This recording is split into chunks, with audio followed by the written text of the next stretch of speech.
Okay, why don't we get started? I'm sure that other people will be joining, and they'll have to catch up, or they'll watch the recording afterwards. So I'm really thrilled to welcome you all here today.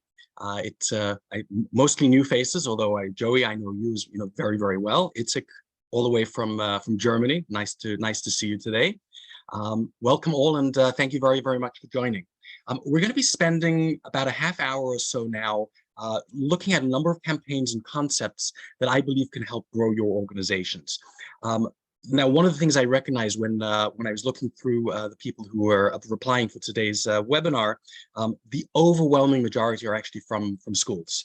So the focus is really going to be a little bit more on schools today, although a number of the concepts that we're going to be talking about transfer very easily to other organizations as well. So it's certainly not limited. Fair warning, because the webinar is on the shorter side, I wanted to really be respectful of your time. I'm going to be talking pretty fast. So I apologize in advance, but what I would like to do is I want to leave about 10 to 15 minutes or so, hopefully at the end, to ask for questions. And what I want to encourage you to do is, if you have questions along the way, put them in the chat. I'm not going to answer them during the webinar itself, but I'll answer them towards the end. That way you don't have to worry about writing them down. You don't have to think about them. They're in the chat, and we'll see them a little bit later. I also want to mention I'm going to be making a special complimentary offer at the end of today's session, where I'm going to be hopefully spending some time with you as well. But stick around to the end so that we can go through that. A little bit about me. I have over 15 years of not-for-profit experience, specifically, or mostly actually, in the development and fundraising world. I also have a decade plus of experience in corporate America, and that's where I really spent a lot of time honing my professional skills. And it really has been a major influence on how I guide my clients, because there's just so much in the corporate world that translates so well into the not-for-profit world as well. In 2016, I started RH Strategic really as a side gig. There were a couple of organizations that had approached me. I reached out to them, and I created this consulting firm for helping clients on occasion. Today, RH Strategic is really a full-service consulting firm with clients across the United States, and we provide strategic guidance for annual capital endowment campaigns. I work on events for different organizations, taking them to whole new levels. I like doing very creative events, things that are very much out of the box, because I don't believe they're events. I believe they need to be experiences, because that's really what attracts donors in a very real way. And obviously, I work to increase the fundraising revenue that my clients have in a number of different ways. You can find me at rhstrategic.net, as well as on LinkedIn. And I post pretty much every single day with tips, ideas, thoughts, mostly on fundraising and development, but very often on other areas as well, depending on where my brain is going that particular day. In my professional life, I'm a planner. I can think months, if not years ahead when it comes to various types of campaigns. As a matter of fact, we're going to be talking a lot about Eula Boys High School, and I actually want to acknowledge Joey Small, my predecessor at Eula, who's very big shoes to fill. Thank you, Joey. But what I could tell you at Eula Boys High School, I knew the dates for every single golf tournament 3 years in advance, because they were all booked, contracts were signed well in advance. We knew exactly when they were going to be taking place and everything. And that was something that was absolutely crucial to our success. In my personal life, not so much. I would say this, if I would really be an amazing procrastinator if I ever got around to it, which I don't always do. But it got me thinking, what about us makes us procrastinate so much? Why don't we get into action? And I would argue that there are a couple of reasons. One is some of us thrive on the rush. I know I personally do sometimes. I like having that incredible stress as you're getting closer and closer towards an event or towards a campaign. And I happen to love that. It's not always healthy, and I will admit that. Sometimes, and I think this is one of the other reasons that people tend to procrastinate, is frankly a lack of confidence. They're not necessarily sure what steps need to be taken in order to reach your ultimate goal, and you hold yourself back from, well, I can't start because I don't know where to start. So that's something that's definitely understandable for a lot of people. The Gemara says that all beginnings are difficult, and we know that. That's simply reality. So what I'd like to do is I'd like to tell you a very, very brief story. And again, we're going to be talking a lot about Eula Boys because, again, it was I think it's emblematic of what we can do in our organizations and how we can take them to new levels. So it was Thursday, March 12th, 2015. It was actually the day after the Eula Trustees event. And I was on the phone with the Eula Boys president, David Nagel, and I was talking to him about honorees for 2016. The truth is I'd proven myself. The trustees event, which we'd held literally the night before, had brought in 34% an increase over prior years, which is something obviously we were very, very proud of and happy with. But I'd also completely reimagined how that particular campaign was run, and it really set a trajectory for fundraising success, continued fundraising success for Eula Boys. Yet David still wasn't convinced. No matter how hard I tried to tell him, listen, we've really got to start working on this. He said, no, it's too early, it's too early. It took me a year or so later to finally convince him that planning well in advance really makes a lot of sense. It really does, for a number of different reasons. You've got the momentum from a campaign that has literally just ended the night before, which means you've now got new potential honorees who understand what they went through. And frankly, if the experience was great at that event, bringing them on board to become honorees becomes that much easier once you've got that momentum from the previous event. It also frees bandwidth over the course of the year. If you're constantly worrying, who are we going to get as honorees? Can we approach this one? Can we approach that one? It's constantly in your face, and we lose bandwidth for the various other campaigns that we're supposed to work on. Whereas if we have an honoree early, we're able to focus on the other campaigns without worrying too much. The other thing is that, look, we know that catastrophes happen. There are disasters that are going to happen, some big, some small. And if you have that added stress 2 months before a gala is supposed to take place and you still don't have your honorees, that can cause immense stress. And frankly, it's not worth it for your organization. It really doesn't pay. So what I'd like to do is I want to share my screen for a moment. Bear with me for a second. And ask the following question. If an event is not on your calendar, does it actually exist? So I like to go old school. And what I like to always suggest is not necessarily, you have your calendar on your computer for sure, but I recommend going old school and getting literally a calendar to go up on your wall for the full year, if not longer. Obviously now, if you're going to be doing it for between now and December, you would need a second calendar for 2023. Go out to Staples, get them. If you don't want to do that, print out a calendar from online. But it really is amazing. Hang it up in your office. What it does for you is it puts everything in context. You see exactly where your various campaigns are. You have everything on sticky notes at first. Ultimately, you're going to be putting it in pen. But not only is it good for you, but it's really amazing for other people in your organization. When they come in, they see your calendar, they see what you're doing, they see what's involved, they understand in context where things are. They also have better understanding of what you do, because a lot of organizations have no clue what a director of development or an executive director really does. This very often can help frame it for them.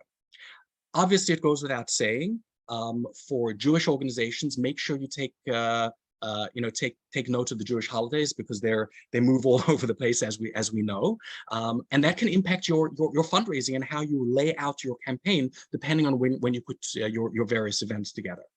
By the way, the Muslim community has an even bigger problem when it comes to calendaring, because they don't adjust seasonally, so their dates are moving all around, and I'm sure that they have ways of dealing with that, and their community is used to it.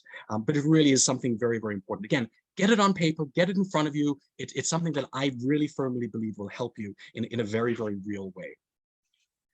So the other thing to look at is what campaigns you typically run in any given year. So all organizations typically going to run a gala. They're going to run potentially a golf tournament, poker tournaments. The list goes on and on and on. So you're looking at your campaigns.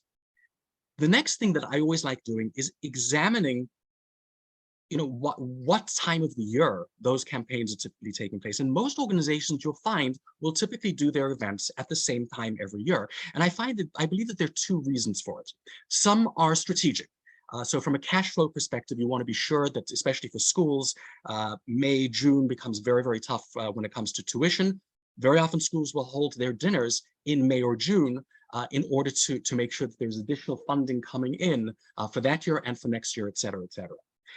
But sometimes there's no practical reason whatsoever that an event is held at a particular time. Why do you have your dinner at that particular date?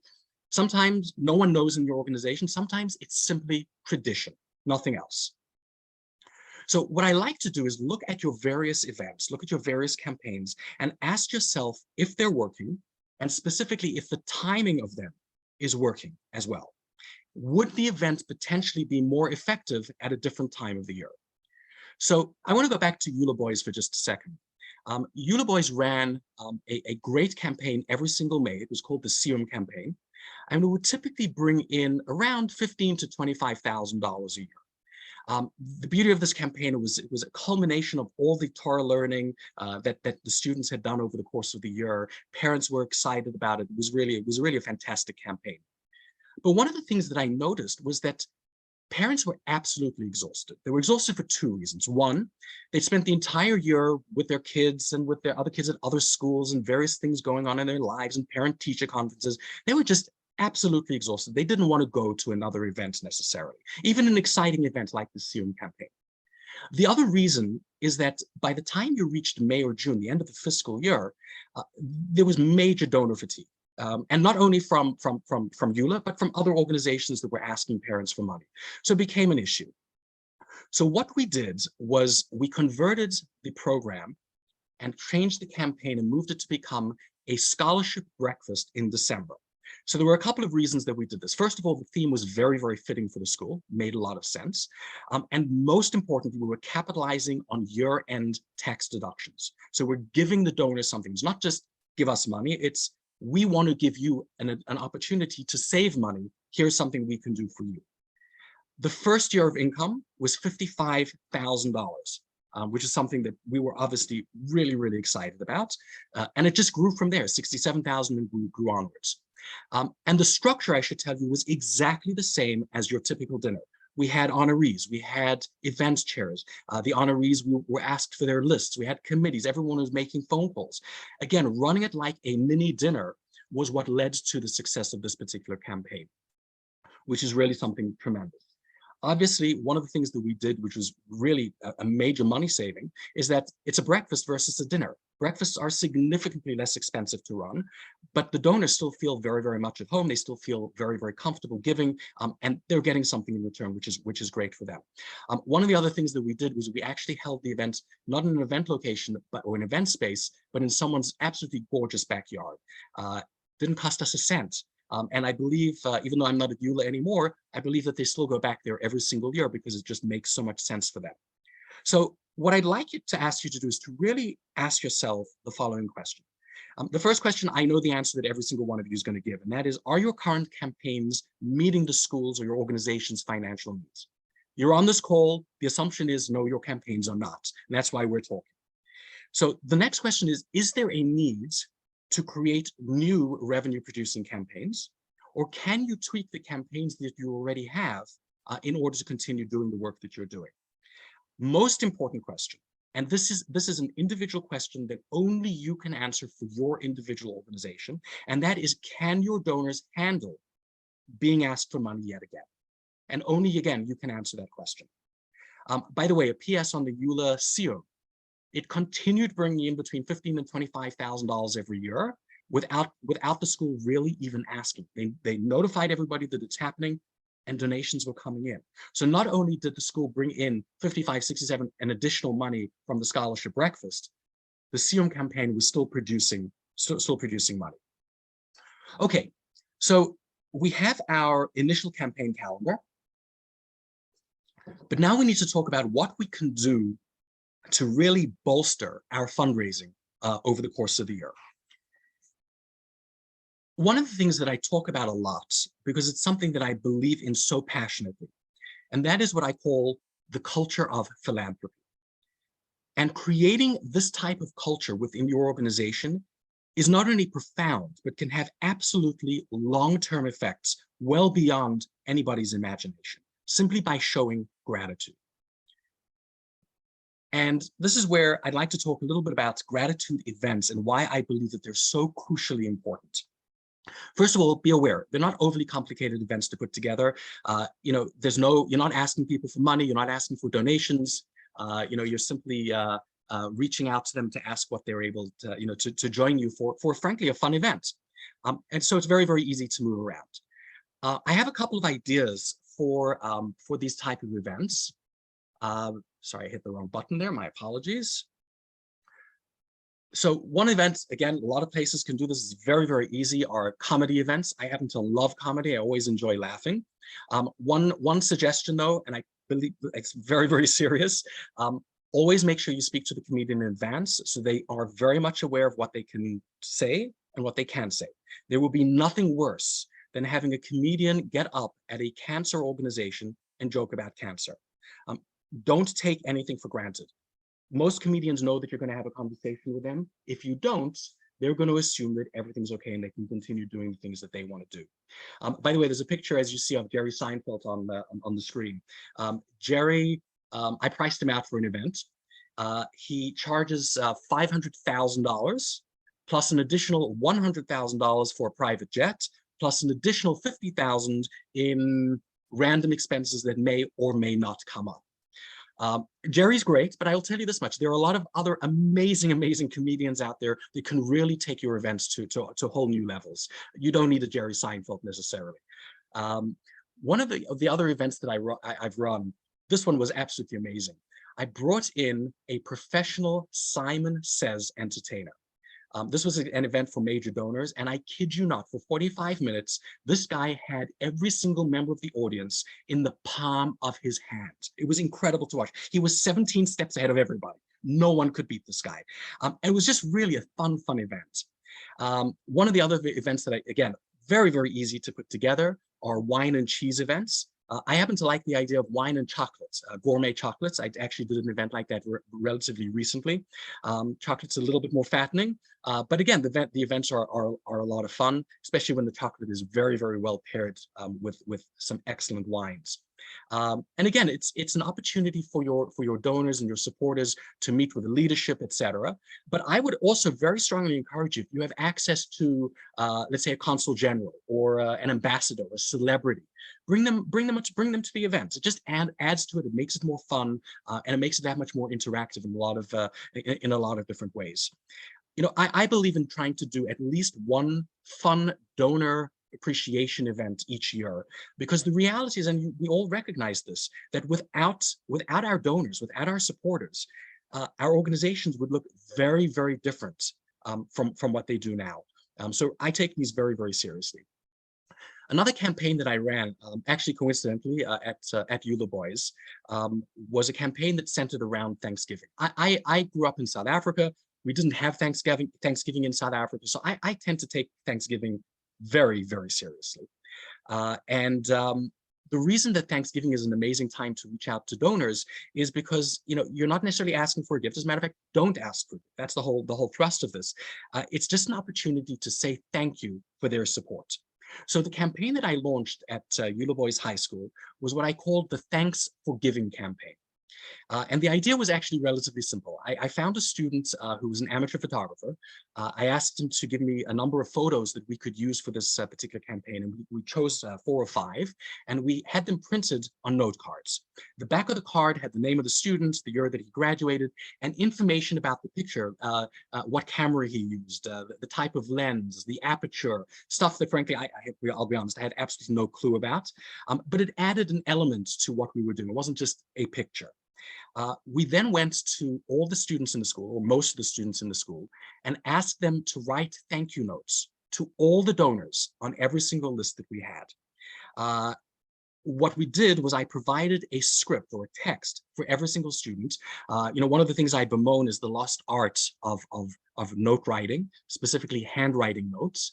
So I didn't want these kids to necessarily think about it. it was in front of them. They could just copy the notes exactly, and it was relatively easy. By the way, and this is a little bit weird, but I gave each kid a blue pen to write their notes in. Psychologically, for some reason, I read a study a number of years ago, blue ink, for some reason, resonates with people better than black or any other color. Something I did do, just so that you're aware, I personally read every single card, every single one, before they went out. I was going through hundreds. Again, listen, these were rambunctious high school kids. I didn't want to take a risk that there was going to be anything in there that shouldn't be. I will tell you this much. The most egregious issue that we had with any of the cards was absolutely horrendous handwriting. Some of these kids could not even read what they said. I had to throw those in the garbage and we redid them. Now, one of the things, by the way, I'd like to mention, this is a concept that doesn't only work in schools. It can work in any organization. If you have clients in your organization who are beneficiaries of what you do, and they're able to write thank you notes, ask them to do that. Board members, volunteers, those are people that should be writing notes that you can use to write notes to thank your donors and really build that culture of philanthropy. By the way, I generally do not advise having staff write notes. They're too close to it. It doesn't come off in the same way as having a volunteer or recipient of the organization receiving such a card in that way. The goal is very, very simple. And it's one thing and one thing only: showing appreciation and showing gratitude, nothing else. I will tell you this much. The first year that I did this campaign, again at Eula Boys, it brought in $10,000 in unsolicited gifts, which was incredible. It can happen. Don't bank on it, but it's something that could potentially happen. I want to switch now to a number of campaigns that can really work very much from a financial perspective. You've got your calendar, you've got your events, you're starting to build your culture of philanthropy. Now it's time to really start bringing in some money. And one of the campaigns that I happen to absolutely love is a daily giving or a sponsorship opportunity campaign, where you offer your constituents, your donors, an opportunity to connect and sponsor a particular program every single day. This, by the way, happens to work particularly well in Jewish schools, and frankly, significantly in Orthodox Jewish schools, where Judaic studies are really prized in a tremendous way. So I've launched a number of these programs at different schools, and it really is tremendous. Start off small. You're not going to make huge money off it on day one. You need to, again, build this up. But frankly, again, they're very, very easy campaigns to do. The first year that I created this, I was at Eula Boys, if I recall. The first year it brought in about $7,500. And by the way, the cost, pretty much zero. The only thing you're really paying for is some staff time with a number of your staff members as needed. It's a phenomenally low investment proposition with tremendous rewards in the long run. By the way, the Eula Boys campaign now brings in $10,000 to $15,000 every single year. I know one school that does this type of campaign. They actually launched it within the last 2 years or so, and they bring in a staggering $30,000 a year just from this campaign. It's incredible. I mean, that's a tuition for a kid in some schools. That really is amazing. So one of the things that the way to really get this program started in schools, beginning of the school year, send out a letter, okay? It can be in your orientation package, although I generally like putting anything that has to do with development as a separate mailing, so it stands out a little bit. But if you're not going to be doing that, print it on a different color paper so it stands out in some way. What you're doing is you're introducing your school, your organization to the campaign that's coming. And if you need a draft text for that, please reach out to me. I'd be happy to share something with you. Other organizations, by the way, can start whenever they want. It doesn't matter. But for schools, it's helpful to start at the beginning of the year. So there's that trajectory and that momentum. I generally like suggesting that for the first 2 to 3 months, really focus in on your board members and staff. And the main reason for that is that the program still has to build up within the more general community, your general school community, your general organizational community. But ask your board members to dedicate 2, maybe 3 days over the course of a few months so that it fills that space up. Staff, by the way, again, I strongly encourage you to include staff. Give them a preferential rate. You don't have to ask them for the 180, 360, whatever amount you come up with. But it absolutely feeds that culture of philanthropy when all your donors see that even your staff is contributing. It has absolutely incredible impact on what you're doing. And it really can help you fill up that calendar so that when parents get involved, etc., it really builds that up in an amazing way. I strongly recommend, by the way, thinking about program policies in advance. So you're obviously thinking about what you're charging for a daily, weekly, monthly sponsorship, excuse me, but also think about what you're going to charge or what you're going to ask for a sponsorship in perpetuity.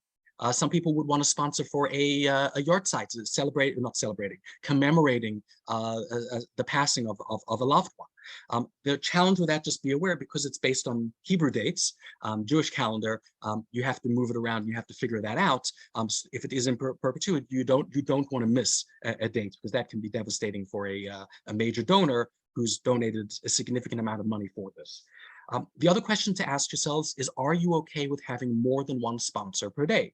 Some organizations are absolutely fine with it. Other organizations really want only one. They want to limit it to one sponsorship per day. The challenge with that is obviously you're limiting how much money you can bring in over the course of the year. So again, something to think about. Something else to really consider is your major donors. If you have a donor who's just contributed $50,000 to another campaign and has something, want to sponsor a day of learning, the question is, do you really want to charge them? Do you really want to ask them for money? A guy's just pledged $1 million to your capital campaign. That's somebody quibbling over $180 really isn't worth it. You can really show your major donors some love, where you say to them, look, you have been so amazing to us. We would like to do this for you. So again, keep them happy.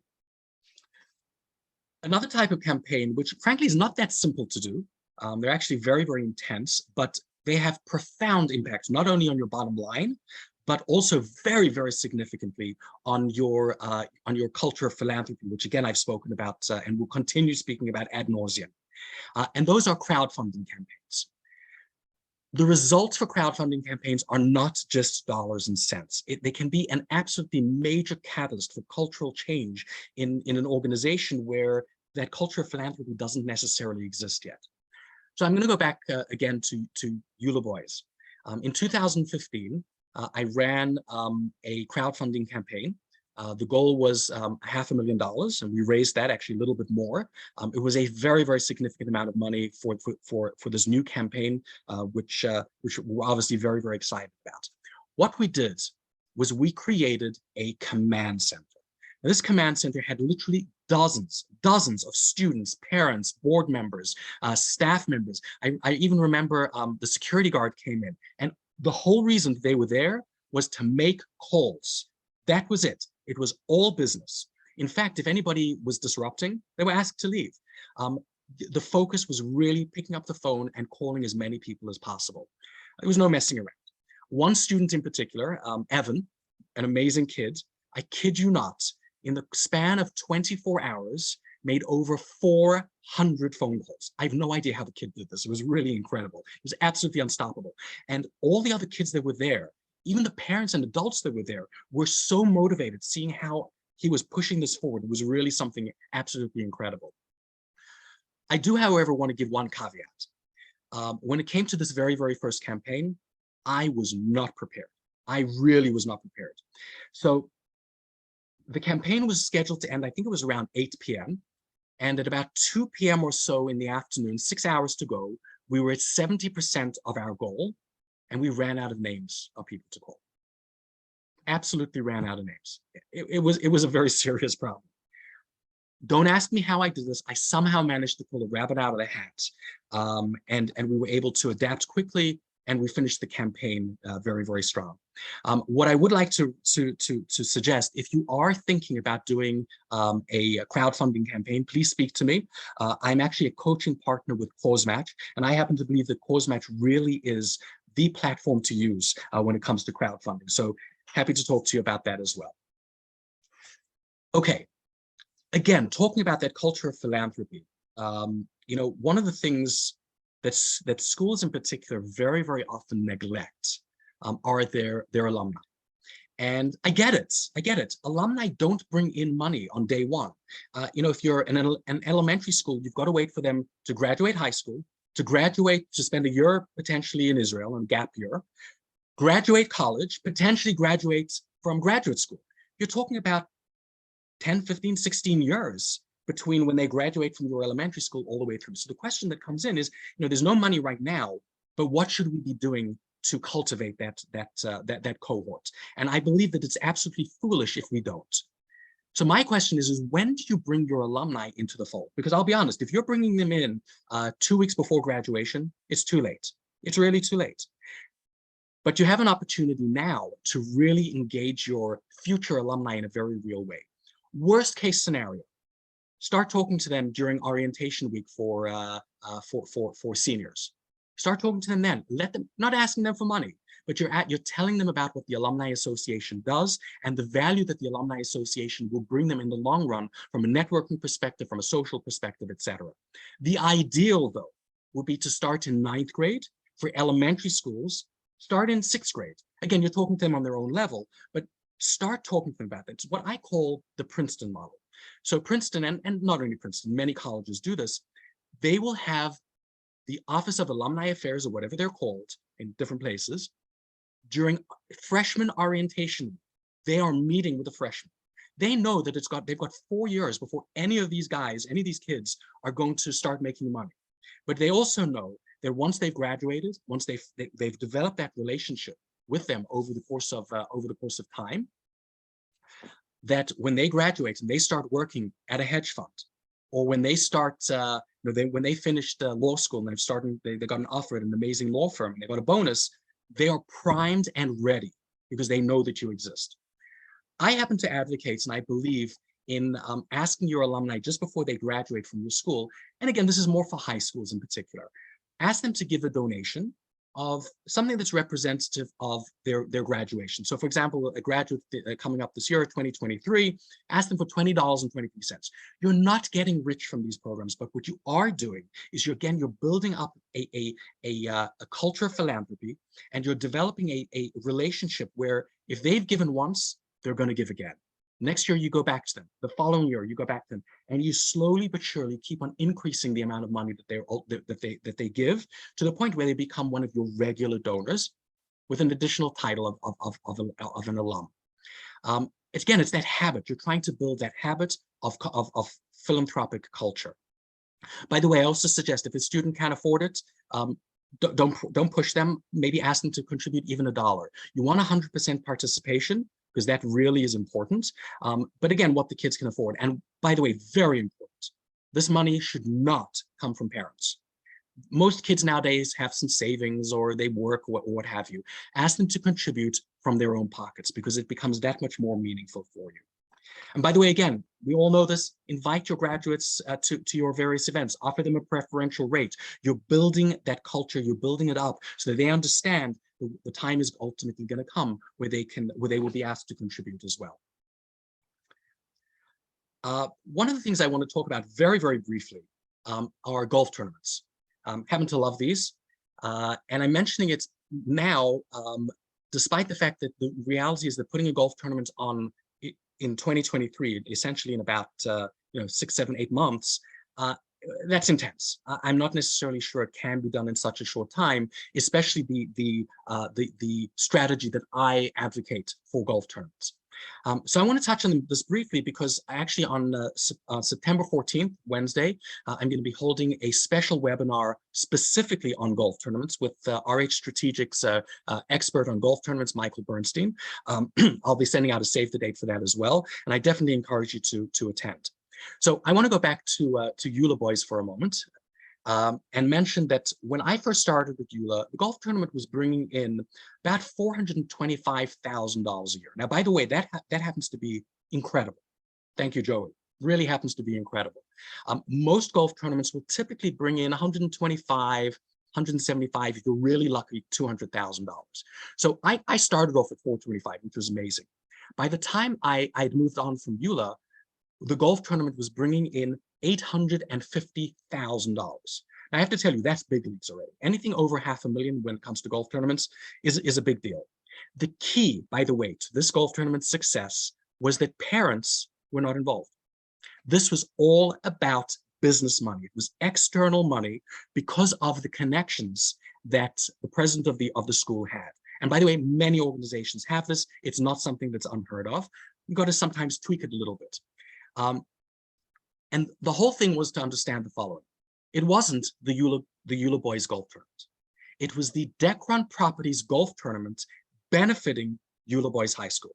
And there's a key difference. It's not, again, Eula Boys High School sponsored by, it's the Decron Properties Golf Tournament benefiting Eula Boys High School. You have to think about it really from a business perspective. This is about external money coming in. The truth is, the cause doesn't matter. It could be saving the dolphins. These organizations don't necessarily care. I just remember one company in particular. I don't remember the company's name, but the guy who did this was a guy by the name of Josh Abrams. He owned a paint company. And every single year he asked, frankly insisted, that that his sponsorship be the lunch sponsorship. And I couldn't understand at first why. Ultimately, I realized what it was. Every single person at the tournament, from the 3 golf courses that were part of the club, all had to go through lunch. And they sat down, they were getting something to eat. And Josh and his team, mind you, who didn't even golf, they were there to meet with every single person that came through, and they were networking.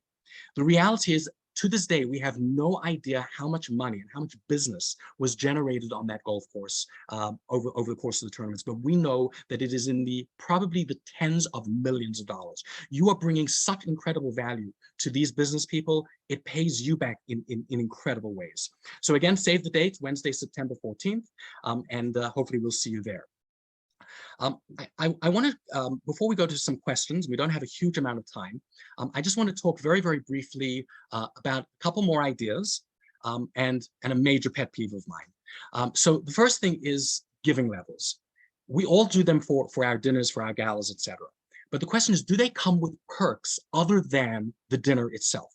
Okay, so you give $50,000, you get 10 seats, that's wonderful. But what else are you doing for those people? And again, that goes back to your gratitude events. You need to find ways to connect with these donors on an ongoing basis over the course of the year to really build up what they're doing. And by the way, it becomes aspirational. If somebody, let's say, gives $3,600 a year, but your entry level for the higher level of, let's say, your society of patrons level giving, it's aspirational. People will say, I want to push to get there. And sometimes they do. It also is an amazing way of really building your donors up, so they're moved from level to level on an ongoing basis. Another thing that I love doing gives real ownership to your grandparents and to your alumni are giving circles, where you present a number of different projects that your organization is working on. The grandparents will choose 1 or 2 that become their babies. It becomes their thing. It's their responsibility to make sure that those projects are funded, and it really creates amazing camaraderie. It brings in money. You now don't have to worry about the $25,000 or $50,000 that it's going to cost you for a particular program. Those grandparents, those alumni are there and they're involved. And by the way, once they're involved in that, it just opens up the world to you. A Safer Torah campaign, writing a new Torah scroll, amazing campaign. These typically cost, I believe, around $30,000 to $50,000 to write a Torah scroll. They can raise in the hundreds of thousands of dollars, if not millions of dollars sometimes, if it's done right. Phenomenal opportunity to really boost how much you bring in. And as you can see on the screen, a major pet peeve of mine, if you're going, check your donation pages, please, people. There's nothing worse than going to a page and getting a 404 error. It really is, it is tremendous. I'm going to stop the share for a second. I see that there are, there aren't any questions over there, but if anybody has any questions, I'm certainly open to answering them now. Okay, so that says that this was obviously an amazing, amazing webinar. Thank you all. I really do appreciate that. So what I'd like to do before I let you go, I actually want to share my screen one more time. Ryan, I had one quick question for you. Sure. In terms of, I love the thanks for giving, and I like, it's nice when students can express the appreciation. It's interesting, some schools are uncomfortable with students connecting with donors at any level. and you had reservations of having faculty write those letters. And I'm curious to hear what your thought process was, or if I misunderstood it, and what the alternatives you would have in mind, if you think it'd be beneficial to push for students, or would faculty, you mentioned, never thought about board members writing notes to donors, just trying to think creatively about how to make that happen if students aren't an option. So I'll tell you this much, and this I think advocates for this in the most profound way. I used to work for Chai Lifeline, and Rabbi Simcha Scholar told me once about the most incredible gift he ever gave to a donor. It was a picture that had been drawn by a Camp Simcha student, not Camp, a Camp Simcha camper. He said that this donor looked at this painting, hung it up on the wall in his office, and he said every time he sees it, all he does is thinks of Chai Lifeline. It really is profound. When it comes from your students, it comes from the beneficiaries of your school, it is absolutely profound, the impact that it will have on your donors. No question. I would strongly advocate for it. I don't, when I said not staff, I was actually referring really to, I wasn't referring to faculty. I was really actually referring to your development director, your executive director, etc. These are people that are constantly in contact with donors anyway. Teachers aren't as much. Again, teachers wouldn't be as effective as students. That's simply the reality. But very, very good question. Okay, so I'm going to share my screen one more time. Bear with me for a second. There we go. Everybody, are you able to see that? Give me a thumbs up. Excellent. Okay. So, whoops. Okay, so let's do a very, very quick review. We spoke about going old school and getting your development calendar on a physical calendar. It creates, for everybody to see, they understand far better what you do. We spoke about whether the timing of your campaigns is working. Can another campaign be added? And most importantly, can your donors handle another campaign? It's very, very important to ask. We spoke about the incredible power of gratitude and building that culture of philanthropy, which I know and can guarantee you will have an impact on your organization, your school, for many, many years to come. Eula Boys High School, by the way, is still feeling the impact from that culture of philanthropy that we created many years ago. We spoke about daily sponsorship campaigns, Parnes Hayom, which can bring in $10, $15, $20, $30,000, potentially even more. I'd be thrilled if your organization can bring in even more than that. We spoke about crowdfunding campaigns that really just bring your entire community together, and that just strengthens that culture of philanthropy in such incredible ways. And we spoke about developing your alumni relations as early as possible, in 9th grade, in 6th grade for elementary schools. Any way that you can connect with them as early as possible absolutely makes sense. And then the final piece is the webinar on September 14th, which again, as I said, I'll send out details for that. I'd mentioned that I have a special offer. The special offer is actually relatively simple. It's an opportunity to spend 45 minutes with me where I'm not pitching RH Strategic. That's not what this is about. This is about me listening to hearing and learning about your school, and figuring out what challenges you're having, what issues you might be having, and offering advice. Nothing more than that. And I want to be very, very serious about this. There's absolutely no pitch. It's really just about you coming to me and me giving you guidance and advice based on my years of experience. In the follow-up email, which you're all going to get in a few hours, I'm going to have a video of today's session, as well as an invitation for you to schedule that 45-minute session. Again, I really, really want to thank you all very, very much for being here today. Please, if you need me for anything, you can certainly call, you can certainly email at any time. I also encourage you to follow me on LinkedIn. I post stuff there, as I said, pretty much every single day, different thoughts and ideas on fundraising, development, sometimes other ideas. Fridays, I usually post something a little bit less formal, but I absolutely encourage you to follow me there. And again, I want to thank you all really very, very much for spending time with us today, and looking forward to growing with you. And now's the time to get out there and start making your organizations flourish. Ryan, thank you. This has been great. This has been great. Thank you so much. Thanks so much, you. Ryan. Thank you. Thank you. Thank you. Have a good one, guys. Thanks. Take care.